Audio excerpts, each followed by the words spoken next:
It's 6 a.m. and raining heavily as patients start queuing outside the health center in the indigenous rural village where Médecins Sans Frontières, MSF, is operating a 3-day mobile clinic. It's the team's first time in Zelokotitlan. The village has been without a doctor for 2 years, leaving a young nurse to single-handedly attend to 2,000 or so people in this isolated Nawa community. There are abundant venomous scorpions, chronic medicine shortages and no phone signal here. There is also no ambulance service as a surge in drug violence has turned this impoverished mountainous region into a virtual no-go area. Travel to the nearest hospital is expensive and dangerous. It takes 90 minutes to get to the town of Chilapa Alvarez, where military tanks patrol the streets but criminal gangs kill and disappear people with impunity. The waiting area is packed with pregnant women and feverish children with chesty coughs when doors open at 8 a.m. Before patients are seen, the clinical team, 3 doctors, 2 psychologists and a nurse, explain that MSF is neutral, independent, free of charge and available to anyone as long as weapons are left outside. We can't change the reality, only alleviate some suffering. Ivana Saravin. This is the standard pep talk in the state of Guerrero, where MSF has taken over 11 primary health clinics that have closed or are limited by the security crisis in communities long neglected by the state. Guerrero, located in southwest Mexico, is a rugged mountainous state with a Pacific coastline once famed for the glitzy holiday resort frequented by Hollywood stars, Acapulco, which has now turned into the country's murder capital.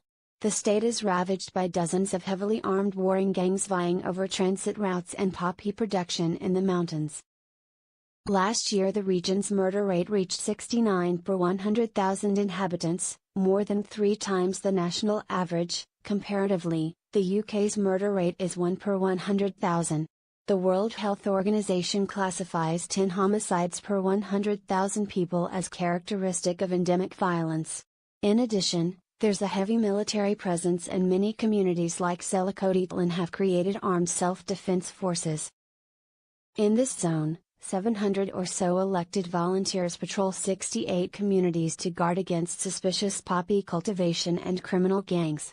Everyone must be indoors by 10 p.m. Turf wars create invisible borders, and medicines and health workers cannot or will not enter given the pitiful salaries.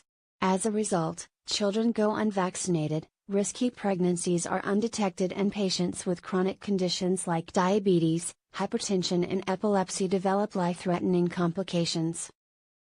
In Zelokotitlan, Rafaela Garcia, 17, holds her head and cries inconsolably. Her mother explains how every couple of weeks Rafaela has terrible headaches, and visual and auditory hallucinations that last several hours until she faints. These episodes began 7 years ago, but she's never seen a specialist or taken any medication other than over-the-counter painkillers. The teenager needs a full neurological and psychiatric evaluation, but the specialist hospital is far away in the dangerous state capital. It's so frustrating. With access to the right care she'd have a much better quality of life, says Dr. Lennon Martinez. The toxic mix of poverty and violence is striking. Guerrero has one of Mexico's lowest life expectancies at 73 years, and ranks in the bottom 4 of 32 states for a range of well-being measures including health, life satisfaction, safety and access to basic services. Almost 70% of its 3.5 million inhabitants live in poverty. 1 in 3 is indigenous. The macabre reality of the situation in Guerrero came into focus in 2014 when 43 trainee teachers were disappeared in Iguala. The endless, unchecked brutality is destroying the social fabric of once close-knit communities and triggering widespread mental health problems such as acute anxiety and post-traumatic stress disorder. Comparable to VAR. In addition to regular clinics, MSF provides rapid response interventions in the aftermath of grave incidents like mass kidnappings, gun battles and massacres, which leave displaced or trapped communities in psychological turmoil. Emergency situations are part of our DNA as an organization, says Program Chief Dr. Helmer Cheris. The quicker we respond, the more impact we have. 2/5 of the 500 patients seen by MSF psychologists in the state between January and July this year were experiencing mental health problems linked to the violence. We listen, recognize and normalize the symptoms they are suffering, and help them take control of small things in chaotic situations, says psychologist Ivana Servine. We can't change the reality, only alleviate some suffering. It's mid-afternoon when Sarai Felix, 23, carries in her 3-year-old asthmatic son Freddie. He's wheezy with a nasty cough and slight fever, but responds to treatment and they go home.